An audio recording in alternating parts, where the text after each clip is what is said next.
आज इस उन्नयन smart class crash course Bhojpur के तहत आपका पुनः स्वागत है। मैं ब्रजेश चंद्र त्रिपाठी टाउन इंटर स्कूल आरा में +2 में भौतिकी का शिक्षक हूँ। आज मेरे प्यारे बच्चों, क्रैश कोर्स के तहत मैं आपको प्रकाश के द्वितीय जो चैप्टर है अपवर्तन से संबंधित महत्वपूर्ण बिंदुओं पर प्रकाश डालूंगा।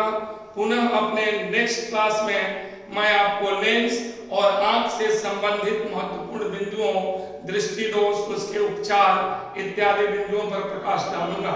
सबसे पहले मैं बच्चों आपका ध्यानाकर्षण करना चाहता हूं प्रकाश का अपवर्तन। तो सबसे पहला प्रश्न उठता है कि अपवर्तन है क्या? तो अपवर्तन मेरे बच्चों यह प्रकाश का द्वितीय महत्वपूर्ण घटना है। अगर यह घटना घटित नहीं हो तो हम सभी आप जो है प्रकाश या इस पूरे ब्रह्मांड के सभी जीवों को देखने में पूर्णतः असमर्थ हो जाते हैं। इसीलिए प्रकाश के सभी घटनाओं में अपवर्तन का एक महत्वपूर्ण स्थान है। पिछले कक्षाओं में आपने देखा है प्रकाश का परावर्तन, उसमें माध्यम में कोई परावर्तन नहीं होता। परावर्तन प्रकाश की ऐसी घटना है जिसमें प्रकाश एक ही माध्यम से चलकर किसी अपारदर्शी सतह से टकराने के बाद पुनः उसी माध्यम में लौट जाता है। तो इस घटना को परावर्तन कहते हैं। पिछली कक्षाओं में आपने परावर्तन और उससे संबंधित महत्वपूर्ण बिंदुओं पर हमारे मुख्य सर ने प्रकाश डाला था। आज मैं आपको अपवर्तन बताऊंगा। तो सबसे पहले मेरे प्यारे बच्चों, आपके दिमाग में यह बैठ जाना चाहिए कि अपवर्तन जो है यह एक माध्यम में कभी घटित नहीं होता। अपवर्तन के लिए दो माध्यम का होना जरूरी है।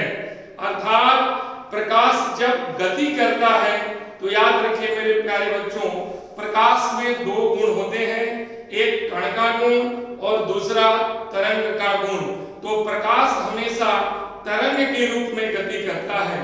तो जब यह गति के दौरान एक माध्यम से दूसरे माध्यम में प्रवेश करता है तो ऐसा पाया गया है कि प्रकाश फर्मेट के सिद्धांत के अनुसार हमेशा सीधी रेखा में गमन करता है। प्रकाश मेरे प्यारे बच्चों, इसके अनुसार फर्मेट के सिद्धांत के अनुसार हमेशा सीधी रेखा में गमन करता है ना। किंतु क्या देखा गया, जब प्रकाश एक माध्यम से दूसरे माध्यम में प्रवेश करता है तो यह अपने मूल पथ को छोड़कर जरा सा विचलित हो जाता है, विस्थापित हो जाता है। तो इसी घटना को हम लोगों ने नाम रखा है मेरे बच्चों अपवर्तन। तो आपको ध्यान में रखना है, अपवर्तन में प्रकाश हमेशा एक माध्यम से चलकर दूसरे माध्यम में प्रवेश करता है और प्रवेश करने के दौरान जिस सतह पर हमारे दोनों माध्यम एक दूसरे से अलग होते हैं अथवा संयुक्त होते हैं, उस सतह को हम लोग अपवर्तक सतह कहते हैं, क्योंकि उसी सतह से अपवर्तन की घटना घटने जा रही है। तो क्या देखते हैं बेटा, जैसे ही प्रकाश उस सतह को पार करती है, अपने मूल पथ से विचलित होकर इधर या उधर मुड़ करके पुनः सीधी रेखा में गमन करती है। इसी मुड़ने की घटना को, प्रकाश के इसी मुड़ने की घटना को हम लोग अपवर्तन कहते हैं। अर्थात जब कोई भी प्रकाश की किरण एक माध्यम से चलकर दूसरे माध्यम में प्रवेश करती है तो अपने मूल पथ से विचलित हो जाती है। प्रकाश के इसी विचलन को अपवर्तन कहते हैं। और जिस माध्यम से प्रकाश की किरण आती हुई अपवर्तक सतह से टकराती है उसे हम प्रथम माध्यम, और जिस माध्यम में वह विचलन के साथ अपने मूल पथ का परित्याग करके गति करती है उस माध्यम को हम लोग द्वितीय माध्यम कहते हैं। अब मेरे प्यारे बच्चों, इन दोनों माध्यमों को अब हम लोग कैसे अलग अलग रूप में देखेंगे, इसके लिए प्रकाश का वेग आपको जानना जरूरी है। आप पहले से पढ़ चुके हैं कि प्रकाश निर्वात में शून्य में सबसे तीव्र गति से गति करता है, जो मेरे प्यारे बच्चों C के द्वारा सूचित करते हैं 3 × 10⁸ मीटर पर सेकेंड। यह प्रकाश का महत्तम वेग है, किंतु जब प्रकाश शून्य से या हवा से अन्य माध्यमों में प्रवेश करता है तो उसके वेग में परिवर्तन हो जाता है। परिवर्तन का मूल कारण क्या है, जिसे हम लोग अपवर्तन का कारण भी समझेंगे। हम लोग जानते हैं कि प्रकाश जब भी गति करता है तरंग के रूप में, और तरंग का वेग का उस तरंग की आवृत्ति एवं तरंगदैर्घ्य के गुणनफल के बराबर होता है। पुनः कॉची नामक वैज्ञानिक ने बताया कि किसी भी माध्यम का जो अपवर्तनांक है वह प्रकाश के तरंगदैर्घ्य के व्युत्क्रम का स्क्वायर का वर्ग का व्युत्क्रमानुपाती होता है। और इस प्रकार हम लोग देखते हैं बेटा कि जब भी प्रकाश एक माध्यम से दूसरे माध्यम में प्रवेश करती है तो उसके अपवर्तनांक में परिवर्तन होता है, और अपवर्तनांक में परिवर्तन के कारण उसका तरंगदैर्घ्य बदल जाता है, और तरंगदैर्घ्य बदलने से उसका वेग बदल जाता है, और वेग परिवर्तन के कारण ही प्रकाश अपने मूल पथ को छोड़कर विचलित होते हुए उससे हट करके अलग पथ से गति करता है। आपने देखा होगा जब भी कोई आप मोटरसाइकिल या गाड़ी तीव्र वेग से चलती है और अचानक आप ब्रेक लगा दें तो वह अपने मूल पथ से स्कीड अप फिसल कर दूसरे पथ की ओर चली जाती है। ठीक उसी प्रकार प्रकाश का वेग में जो अचानक परिवर्तन हुआ, यही अचानक परिवर्तन ही अपवर्तन का मूल कारण बना।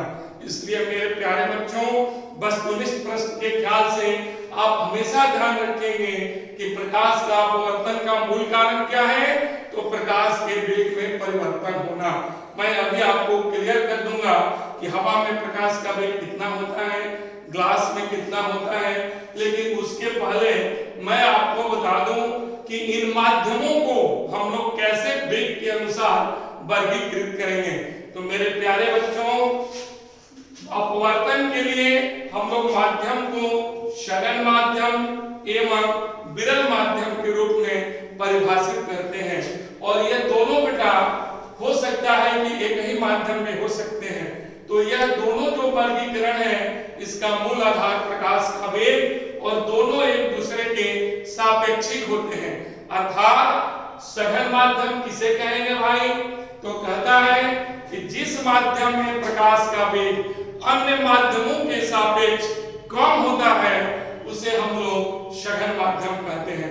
किसे कहते हैं सघन माध्यम, तो जिस माध्यम में प्रकाश का वेग अन्य माध्यम के सापेक्ष कम होता है उसे सघन माध्यम कहेंगे। जैसे हवा के सापेक्ष पानी, हवा और पानी दोनों माध्यमों पर एक साथ विचार करेंगे तो हवा में प्रकाश का वेग अधिक और पानी में कम होता है, इसीलिए पानी जो है हवा के सापेक्ष सघन माध्यम हो गया। पुनः मेरे बच्चों, अब वही पानी माध्यम सेम है, लेकिन जब उसकी तुलना कांच से करते हैं तो कांच में प्रकाश का वेग पानी की तुलना में और कम हो जाता है, इसीलिए कांच को हम लोग सघन माध्यम एवं पानी को विरल माध्यम कहेंगे।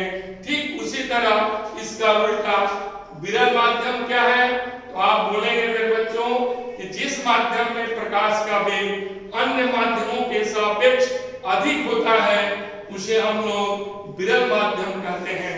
जैसे पानी के सापेक्ष हवा, हवा में प्रकाश का वेग अधिक और पानी में कम होता है, इसीलिए जिस माध्यम में प्रकाश का वेग अधिक है वह विरल माध्यम हो गया। और पुनः आ जाइए कांच पर, वही कांच के सापेक्ष पानी जो है हमारा विरल माध्यम हो गया। क्लियर? अब इसको आप गांठ बांध देंगे। पुनः मैं आपको, और अपवर्तन का कारण भी आप समझ गए। अब मैं आपको बताऊंगा कि जब कोई प्रकाश की किरण एक माध्यम से अपवर्तक सतह पर आपतित होती है तो उसे हम लोग आपतित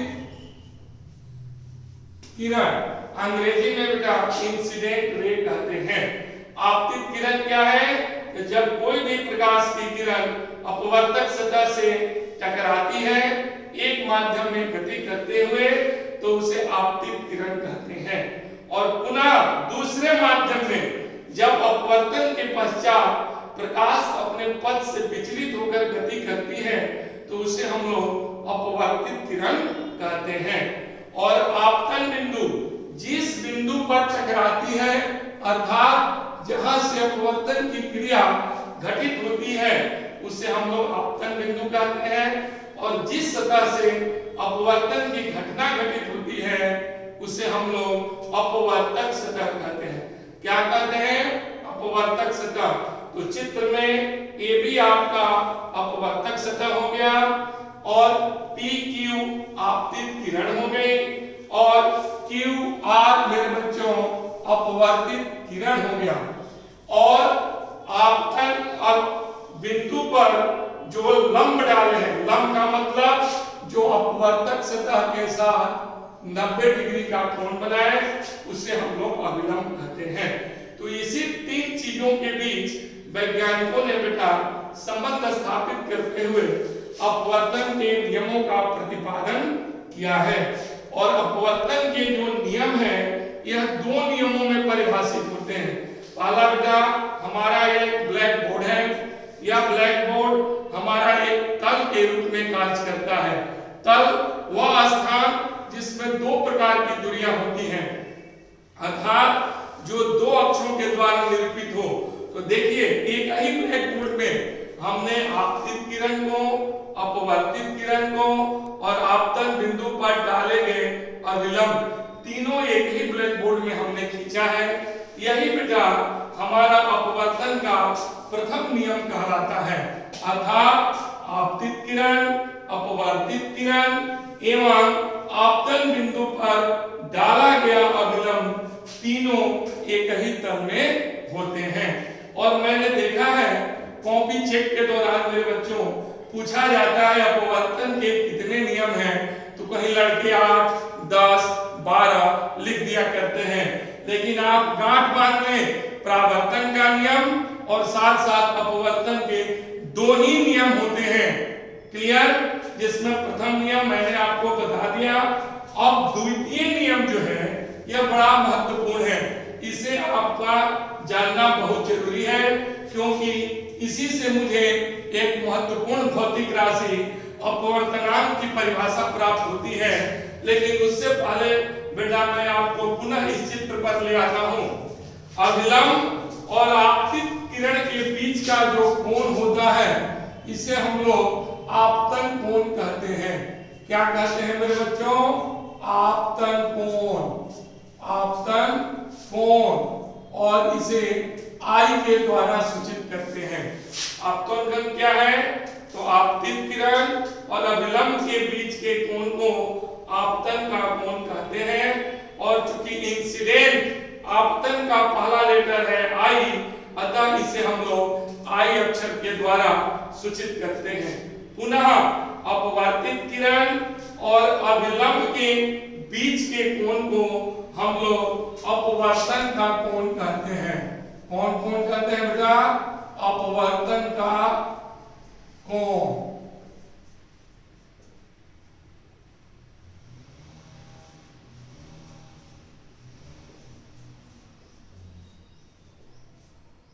और चूंकि रिफ्रैक्शन का पहला लेटर है आर, अतः इसे हम लोग छोटे आर से सूचित करते हैं।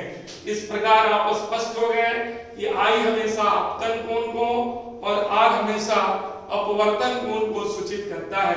अब हमारे बच्चों आप द्वितीय नियम पर आ जाइए। यह नियम बहुत महत्वपूर्ण है और इसे स्नेल नामक वैज्ञानिक ने सर्वप्रथम परिभाषित किया था, अतः इसे स्नेल का नियम भी कहते हैं। तो परीक्षा में अगर आपसे पूछा जाता है स्नेल का नियम क्या है 2 अंक में, तो आप सीधे अपवर्तन के द्वितीय नियम को लिखेंगे। यहाँ मेरे बच्चों आप लोग एक भूल करते हैं, आप सीधे लिख देते हैं कि प्रकाश के किरण के लिए या आपतन कोण की ज्या और अपवर्तन कोण की ज्या का अनुपात नियत होता है। लेकिन यहाँ मेरे बच्चों आपको ध्यान रखना है, क्योंकि जब माध्यम परिवर्तन होता है तो आगे हम देखेंगे कि एक और महत्वपूर्ण घटना जिसे हम लोग वर्ण विक्षेपण भी कहते हैं। वर्ण मतलब रंग कलर, और विक्षेपण माने अलग अलग हो जाना। जब आपका श्वेत प्रकाश माध्यम परिवर्तन करता है तो अपने अवयवी रंगों में विभाजित हो जाता है, जिसे हम लोग वर्ण विक्षेपण कहते हैं। अतः आप जब भी स्नेल का नियम लिखेंगे या द्वितीय नियम लिखेंगे तो आप प्रकाश के किसी खास रंग के लिए इस पर विशेष ध्यान देंगे। प्रकाश के किसी खास रंग के लिए आपतन कोण की ज्या, आपने त्रिकोणमिति में पढ़ा है, ज्या का अर्थ होता है बेटा साइन, यह एक त्रिकोणमितीय निष्पत्ति है। अपवर्तन कोण की ज्या साइन आर का अनुपात जो है, अनुपात मतलब उनका रेशियो, उनका फ्रैक्शन हमेशा नियत होता है, और यही नियत राशि जो प्राप्त होती है नियतांक, उसको प्रथम माध्यम से, जिस माध्यम से प्रकाश चलती है दूसरे में प्रवेश करती है, तो प्रथम माध्यम के सापेक्ष दूसरे माध्यम का अपवर्तनांक कहते हैं, और इसे 1 म्यू, इस अक्षर को बेटा हम लोग म्यू पढ़ते हैं। क्या पढ़ते हैं? म्यू। आजकल कहीं कहीं किताबों में इसे हम लोग एन से भी सूचित करते हैं। क्लियर हो गया? तो sine i by sine r का अनुपात 1 म्यू 2, यह एक नियतांक होता है जिसे दूसरे माध्यम का अपवर्तनांक कहते हैं प्रथम माध्यम के सापेक्ष। मेरे बच्चों, अब मैं आपको अपवर्तन से संबंधित जो महत्वपूर्ण तथ्य हैं, फैक्ट्स हैं, उस पर मैं आपको महत्वपूर्ण बिंदुओं पर आपका ध्यान आकृष्ट करना चाहता हूं। तो आप इसे गांठ बांध लेंगे कि जब भी कोई प्रकाश की किरण विरल माध्यम से बेटा सघन माध्यम में प्रवेश करती है, जैसे हवा विरल माध्यम है और यह प्रथम माध्यम कहलाता है, पानी सघन माध्यम है और यह दूसरा माध्यम कहलाता है, तो जब हवा से पानी में अर्थात विरल से सघन में प्रकाश की किरण प्रवेश करती है तो यह सदैव अभिलंब की ओर मुड़ जाती है। यह जो हमने आपतन बिंदु पर बेटा एन आपको दिखा रहे हैं सीधी रेखा, यह अभिलंब है, तो यह क्यू आर अपवर्तित किरण किधर मुड़ गई है? अभिलंब की ओर मुड़ गई है। और इस स्थिति में हमेशा आपतन कोण का मान अपवर्तन कोण से बड़ा होता है। आप याद रखेंगे, जब प्रकाश विरल से सघन में प्रवेश करती है तो अपवर्तित किरण अभिलंब की ओर मुड़ जाती है और आपतन कोण का मान हमेशा अपवर्तन कोण से बड़ा होता है। अब आइए मेरे बच्चों, दूसरी स्थिति में जब कोई प्रकाश की किरण पानी से हवा में अर्थात सघन से जब विरल माध्यम में प्रवेश करती है तो आप देख रहे हैं चित्र में, यह अभिलंब जो एन है सीधी रेखा, इससे यह दूर भाग जाती है, दूर भाग जाती है, और इस स्थिति में आपका यह जो अपवर्तन कोण है वह आपतन कोण से बड़ा हो जाता है, अर्थात आर बड़ा होता है आई से, या आप कहें आपतन कोण का मान अपवर्तन कोण से छोटा होता है।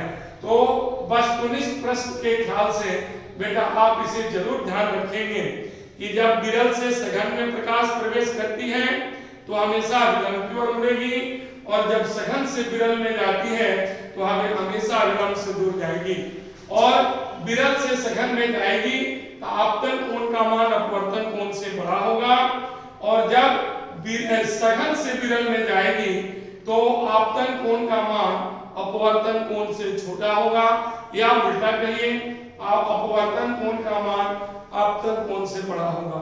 तीसरी सबसे महत्वपूर्ण बिंदु हमारे बच्चों, आप ध्यान रखेंगे कि जब कोई प्रकाश की किरण एक माध्यम से दूसरे माध्यम में प्रवेश करती है तो उसकी आवृत्ति, ये जो आप न्यू देख रहे हैं, इसकी आवृत्ति और कला में किसी भी प्रकार का कोई परिवर्तन नहीं होता है।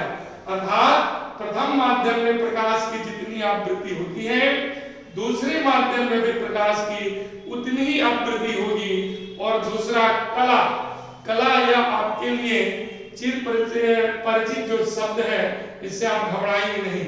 गति की अवस्था को ही, किसी क्षण गति की अवस्था को ही कला कहते हैं। अर्थात जिस तरह से प्रथम माध्यम में प्रकाश गति करते हुए आती है, उसी तरह से गति हमारा द्वितीय माध्यम में भी करती है। अर्थात विरल में भी वह सीधी रेखा में गति कर रही थी और सघन माध्यम में भी वह सीधी रेखा में गति करती है। अर्थात प्रकाश के आवृत्ति और कला में किसी भी प्रकार का कोई परिवर्तन नहीं होता, इसे आप याद रखेंगे। और क्या परिवर्तन होता है? जब प्रकाश एक माध्यम से दूसरे माध्यम में प्रवेश करती है तो उसका वेग और तरंगदैर्घ्य दोनों बदल जाते हैं। इसके पहले अभी हमने आपको बताया था, अपवर्तन का मूल कारण यही है कि जब प्रकाश एक माध्यम से दूसरे माध्यम में आती है तो अपवर्तनांक में परिवर्तन होता है, और अपवर्तनांक बदलने से तरंगदैर्घ्य बदल जाता है, और तरंगदैर्घ्य बदल जाता है तो उसका वेग बदल जाता है, और यही अपवर्तन का मूल कारण है। इसे आप काट पाएंगे। अब मैं आपको बता रहा हूं बेटा कि माध्यम परिवर्तन हो रहा है, अपवर्तन की घटना होनी चाहिए, लेकिन ऐसा प्रतीत होता है जैसे अपवर्तन की घटना घटित नहीं होती है। अर्थात प्रकाश के पथ में किसी भी प्रकार का कोई विचलन नहीं होता है। तो आप याद रखेंगे इसके लिए दो महत्वपूर्ण बिंदु। आपसे प्रश्न भी पूछ सकता है 2 नंबर में कि अपवर्तन होने के लिए आवश्यक शर्त क्या है, माने कब अपवर्तन नहीं होगा। तो मेरे बच्चों, आप पहला बिंदु नोट कर लेंगे कि जब आपतित किरण अपवर्तक सतह या एबी जो अपवर्तक सतह है, जो दोनों माध्यमों को अलग करता है, उस पर अगर आपतित किरण लंबवत आपतित होती है, मतलब आपतन कोण का मान जब 90 डिग्री होगा तो उसमें किसी भी प्रकार का कोई विचलन नहीं होता है। अर्थात वह उसी रेखा में दूसरे माध्यम में भी सीधे बढ़ती हुई चली जाती है। अर्थात यहाँ पर आपतन बिंदु पर आप जो लंब डालेंगे वह लंब भी आपतित किरण का ही संपाती होता है। अर्थात अभिलंब और आपतित किरण एक ही रेखा पर होते हैं, तो उस स्थिति में किसी भी प्रकार का कोई विचलन नहीं होता। अर्थात अपवर्तन की घटना घटित नहीं होती है और हमारा अपवर्तित किरण सीधे उसी रेखा पर गति कर जाती है। अर्थात आपका शर्त क्या हो गया कि आपतित किरण अपवर्तक सतह पर लंब होनी चाहिए, अर्थात PQ लंब होना चाहिए AB पर। और दूसरा, आपतन कोण का मान, अपवर्तन कोण का मान, दोनों का मान 90 डिग्री के बराबर होना चाहिए। दूसरा महत्वपूर्ण शर्त क्या है बेटा कि जब प्रकाश की किरण एक माध्यम से दूसरे माध्यम में प्रवेश करती है तो उसका अपवर्तनांक बदलता है, जिसके कारण उसके तरंगदैर्घ्य और वेग बदलते हैं और वह अपने पथ से विचलित होता है। अगर दोनों माध्यमों का अपवर्तनांक बराबर हो जाए, अगर दोनों माध्यम, प्रथम माध्यम और द्वितीय माध्यम जिससे प्रकाश चलकर आ रही है और जिसमें प्रवेश कर रही है, अगर दोनों माध्यमों का अपवर्तनांक बराबर हो जाते हैं, अर्थात μ1 बराबर μ2 हो जाता है, तो किसी भी प्रकार का अपवर्तन नहीं होता। और इस स्थिति में बेटा आपतन कोण और अपवर्तन कोण दोनों बराबर हो जाते हैं। आपने ज्यामिति में देखा है कि जब दो रेखाएं एक दूसरे को काटती हैं तो शीर्षाभिमुख कोण बराबर होते हैं, अर्थात I और R दोनों का मान बराबर होता है। यह दूसरा सबसे महत्वपूर्ण तथ्य है। अब मेरे प्यारे बच्चों, अब अपवर्तन से संबंधित एक महत्वपूर्ण जो राशि है प्रकाश की, अपवर्तनांक, उसे मैं आपको बताने जा रहा हूं। यह एक महत्वपूर्ण जो भौतिक राशि है, यह अपवर्तन को निर्धारित करती है। अर्थात किसी भी माध्यम की वह क्षमता जो अपवर्तन की घटना को अंजाम देता है या अपवर्तन की घटना को संचालित करता है उसका अपवर्तनांक कहलाता है। अर्थात यह किसी भी माध्यम की अपवर्तन की क्षमता की माप है। अर्थात किसी भी माध्यम कहिए, वस्तु कहिए या पदार्थ कहिए, उसकी अपवर्तन की क्षमता की माप ही अपवर्तनांक कहलाता है और इसे हम लोग म्यू से सूचित करते हैं। आजकल वैज्ञानिक इसे छोटा एन से भी सूचित करने लगे हैं। तो आप लोग ध्यान देंगे, म्यू की जगह अगर एन भी लिखा हुआ है तो वह अपवर्तनांक को ही सूचित करता है और यह एक अंक के रूप में किसी भी माध्यम के अपवर्तनांक का जो मान होता है वह एक संख्या के रूप में निरूपित किया जाता है। इसीलिए अपवर्तन प्लस अंक मिल करके अपवर्तनांक हो गया। अर्थात वह अंक जो किसी भी माध्यम की अपवर्तन की क्षमता को निर्धारित करता है उसका अपवर्तनांक कहलाता है। और मेरे बच्चों, इसे हम लोग दो रूपों में परिभाषित करते हैं। एक निरपेक्ष अपवर्तनांक किसी माध्यम का ही, जिसे हम लोग मूल अपवर्तनांक भी कहते हैं। इसे हम लोग मूल अपवर्तनांक भी कहते हैं। निरपेक्ष अर्थात बिना किसी के मदद का अपने आप में। इसके लिए मेरे बच्चों कहता है कि जब कोई प्रकाश की किरण हवा या शून्य निर्वात से किसी भी माध्यम में प्रवेश करती है तो sine i by sine r के अनुपात को उस माध्यम का अपवर्तनांक या निरपेक्ष अपवर्तनांक कहते हैं और इसे हम लोग ए म्यू एम से सूचित करते हैं। एम हो गया मीडियम का पहला लेटर एम। तो ए म्यू एम का मतलब है कि हवा से चलकर प्रकाश की किरण उस दिए गए माध्यम में प्रवेश कर रही है। यह माध्यम हमारा पानी भी हो सकता है, कांच भी हो सकता है या अन्य कोई भी पदार्थ हो सकता है।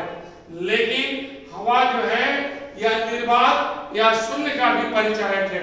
तो आप याद रखेंगे कि जब हवा से प्रकाश की किरण चलकर किसी भी माध्यम में प्रवेश करती है तो sine i by sine r के अनुपात को उस माध्यम का निरपेक्ष अपवर्तनांक या मूल अपवर्तनांक कहते हैं और इसे ए म्यू एम से सूचित करते हैं।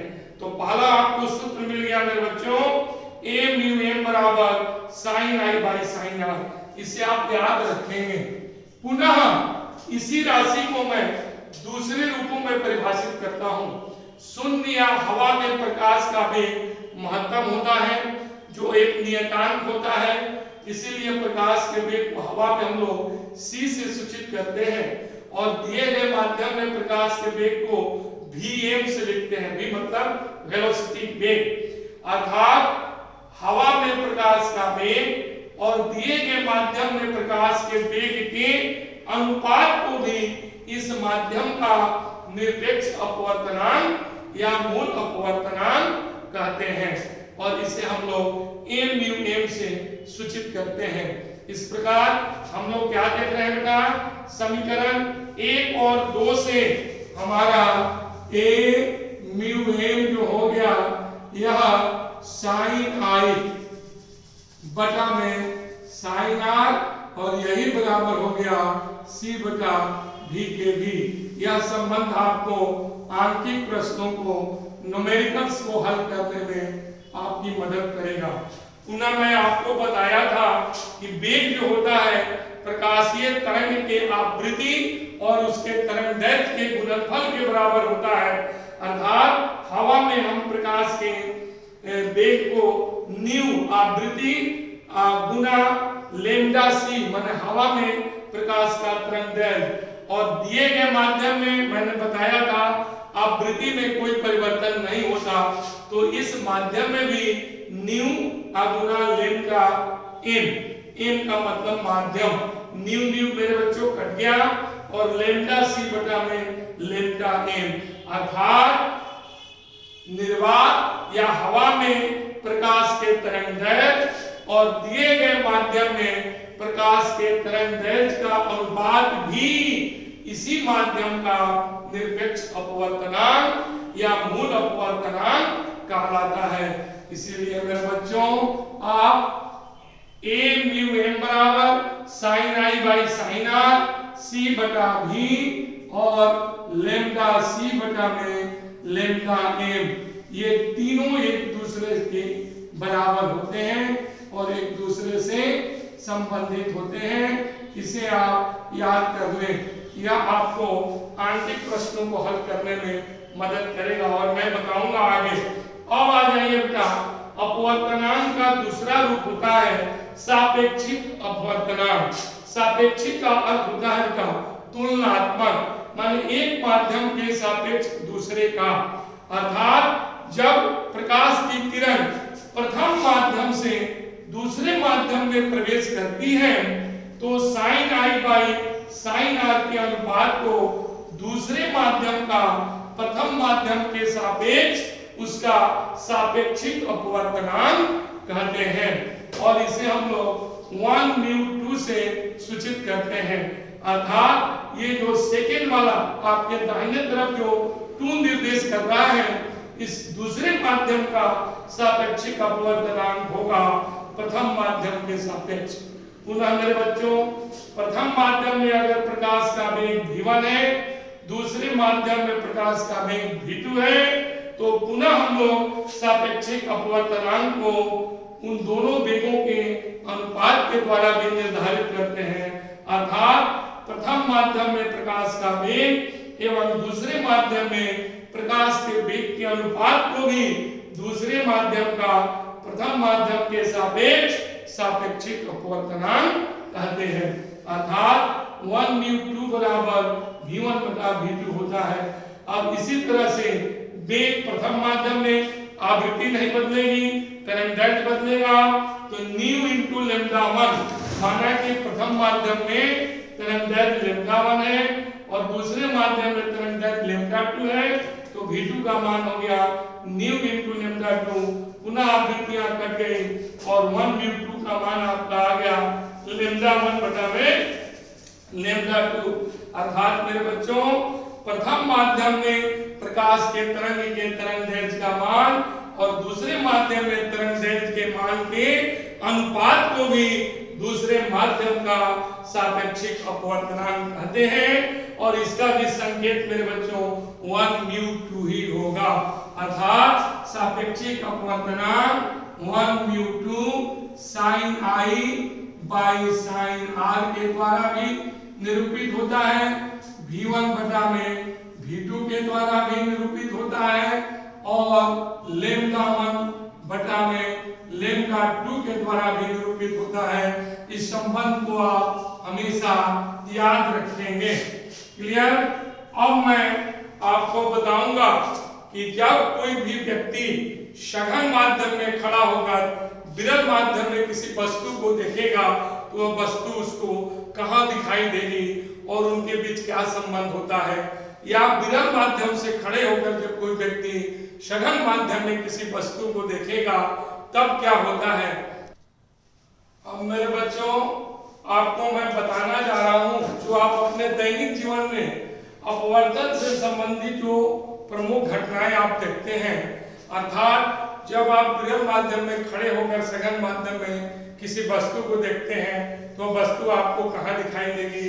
दूसरी स्थिति में जब आप विरल से सघन माध्यम में किसी वस्तु को देखते हैं तो वह वस्तु कहाँ दिखाई देगी एवं उन दोनों माध्यमों में अपवर्तनांकों के बीच क्या संबंध होता है वह मैं आपको बताने जा रहा हूँ। देखिए, प्रथम स्थिति है मेरे बच्चों कि व्यक्ति जो है वह सघन माध्यम में खड़ा है। अर्थात ये मैंने आपको उदग्र चित्र बनाया है। यह AB जो है आपको अपवर्तक सतह को सूचित करता है। अर्थात इधर हो गया प्रथम माध्यम, इधर हो गया द्वितीय माध्यम, जिसमें प्रथम माध्यम विरल है और सघन माध्यम जो है वह दूसरा माध्यम है जिसे हम लोगों ने म्यू 2 लिखा है। और आप याद रखेंगे जिस माध्यम में हम किसी वस्तु को रखते हैं वही प्रथम माध्यम कहलाता है, और जिस माध्यम में उस वस्तु से होते हुए प्रकाश की किरण प्रवेश करती है उसे हम लोग द्वितीय माध्यम कहते हैं। तो मेरे बच्चों, इस अपवर्तक सतह पर मैंने यह एक लंबवत रेखा x डैश लिया है जिसे हम लोग मुख्य अक्ष या प्रधान अक्ष कहते हैं, और इसी पर हमने ऑब्जेक्ट, वस्तु को अंग्रेजी में ऑब्जेक्ट, और ऑब्जेक्ट का पहला शब्द होता है ओ, अर्थात यह वस्तु जो है हमारा बिंदु जैसी है, तो बिंदु वस्तु का प्रतिबिंब भी बिंदु वस्तु ही होता है। तो इसके प्रकाश की किरण चली और Q बिंदु पर आपतित होती है, और मैंने आपको बताया है कि जब कोई प्रकाश की किरण विरल से सघन में जाती है तो अभिलंब की ओर मुड़ जाती है।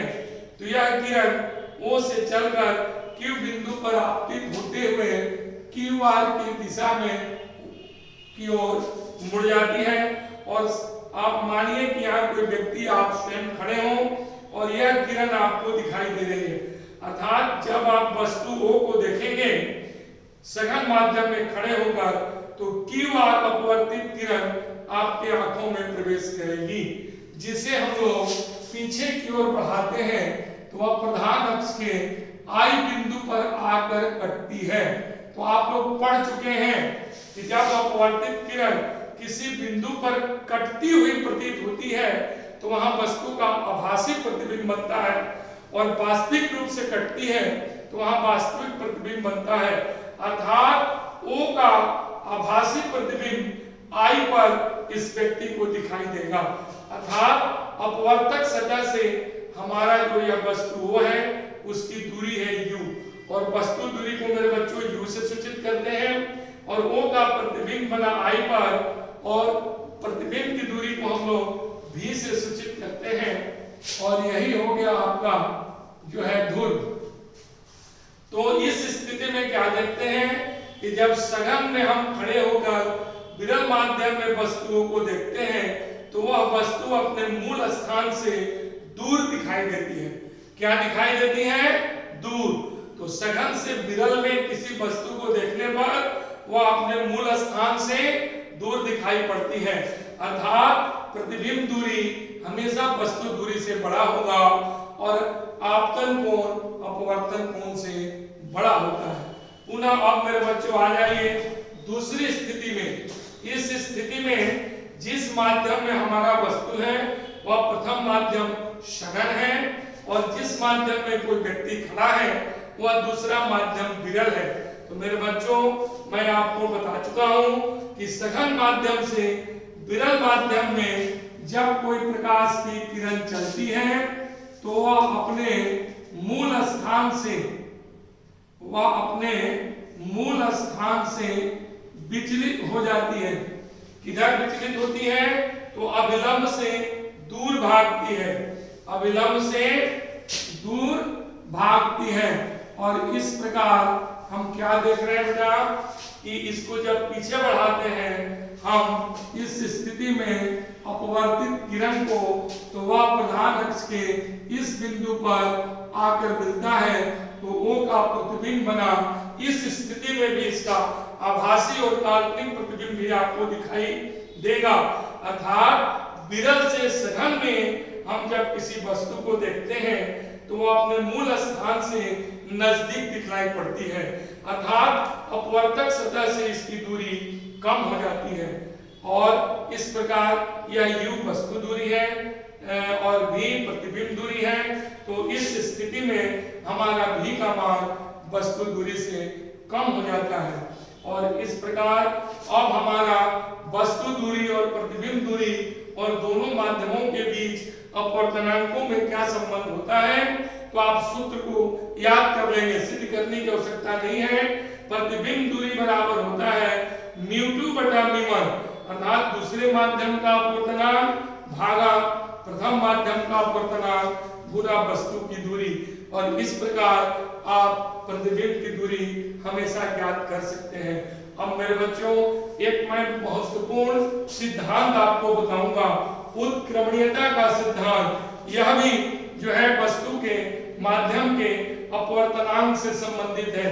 यह सिद्धांत कहता है बेटा उत्क्रमण मतलब उलट देना, अर्थात जब कोई प्रकाश की किरण हवा से पानी में प्रवेश करती है तो आप चित्र में देख रहे हैं, यह हो गया हमारा PQ आपतित किरण और QR हमारा हो गया अपवर्तित किरण। और प्रकाश हवा से कांच में तो mu बराबर sin I by sin R। उत्क्रमणीयता का सिद्धांत कहता है बेटा कि अगर जब कोई प्रकाश की किरण एक माध्यम से दूसरे माध्यम में प्रवेश करती है और हम उसके पाथ को उलट देते हैं तो पुनः वह उसी पथ का अनुसरण करते हुए लौट जाती है। उलटने का अर्थ है कि अगर आप यहाँ एक समतल दर्पण रख दें और अपवर्तित किरण को आप आपतित किरण बना दें, यह कैसे संभव है?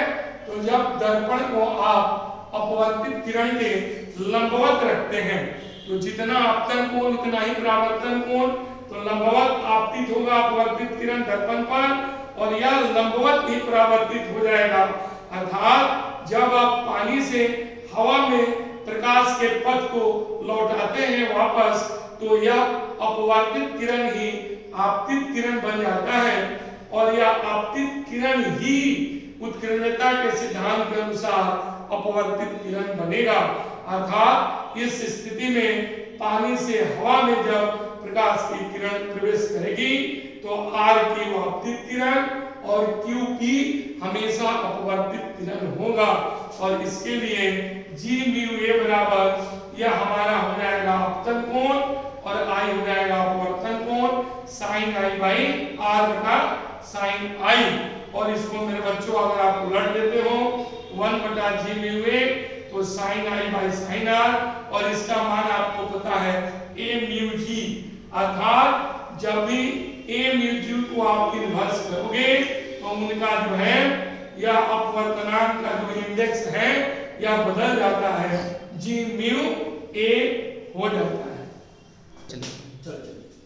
अब आइए बच्चों, अब अपवर्तन से संबंधित दो महत्वपूर्ण घटनाएं जिसे आप प्रयोग के तौर पर समझें या सैद्धांतिक तौर पर समझें आपको मैं बताने जा रहा हूं।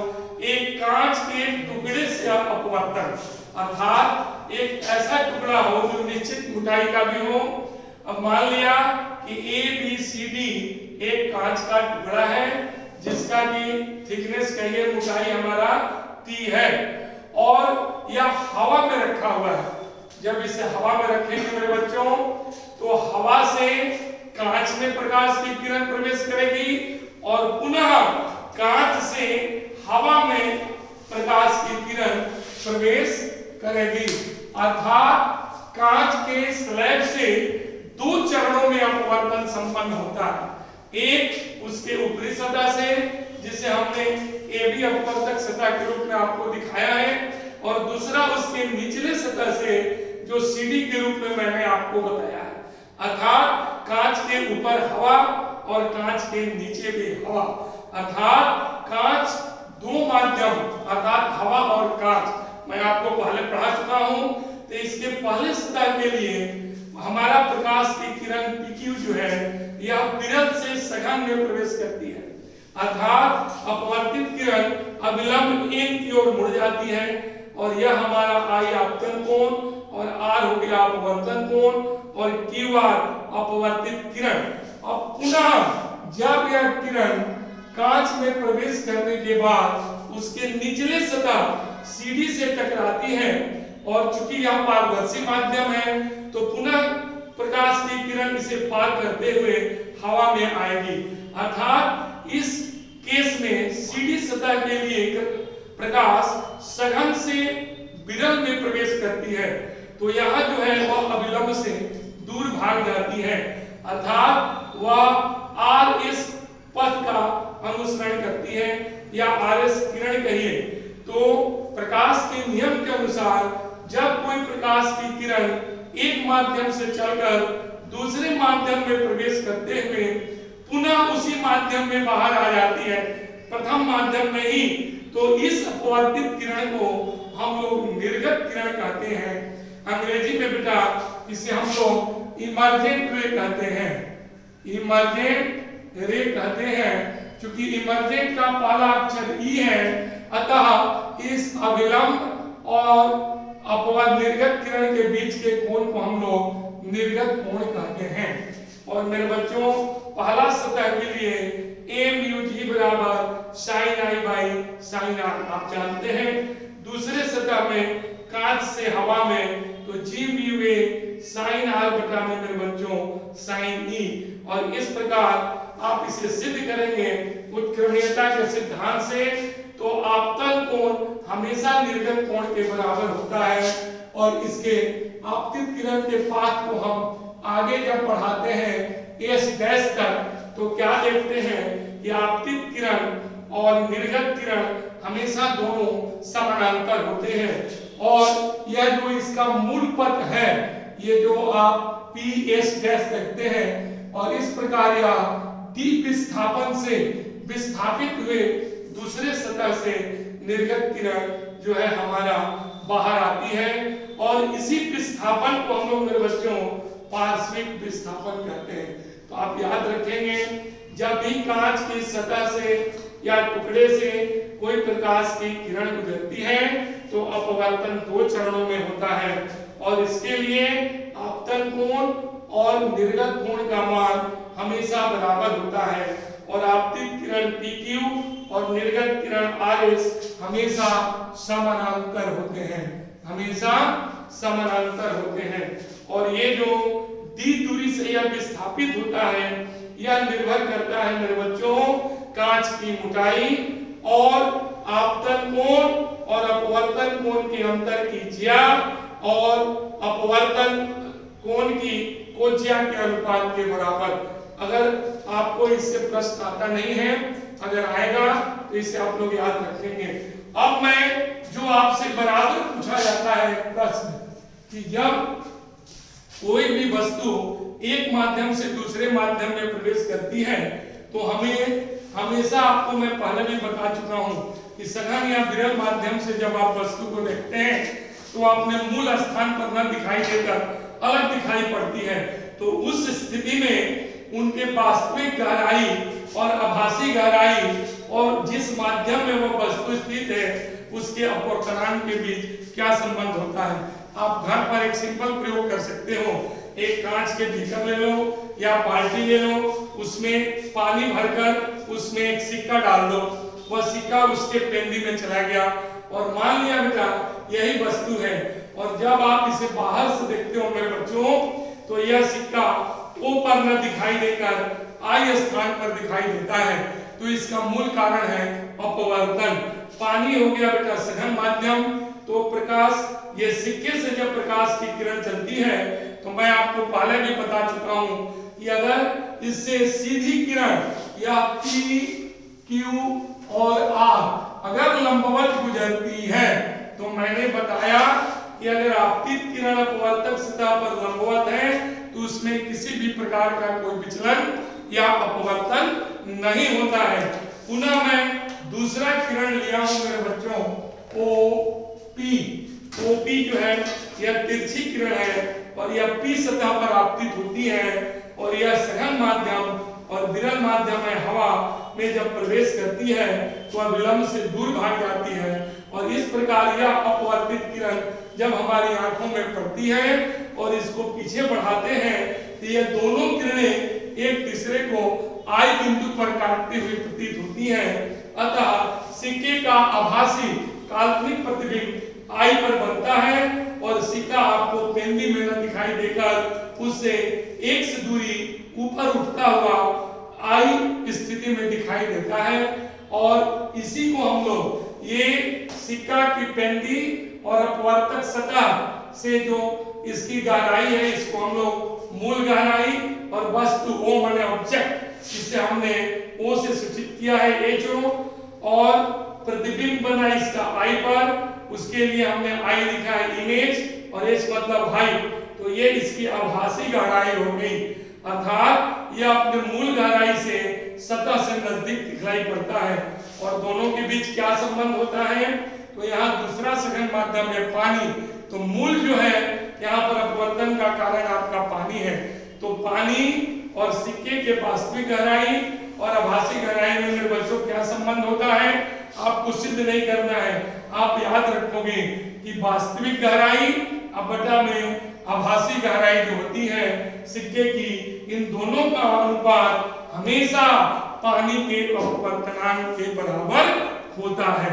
और इस स्थिति में मेरे बच्चों यह सिक्का जितना उठा हुआ दिखाई देता है या x दूरी यह जो बराबर होता है h1 वास्तविक गहराई गुना 1 माइनस पानी के अपवर्तनांक का व्युत्क्रम 1 बटा a म्यू जी।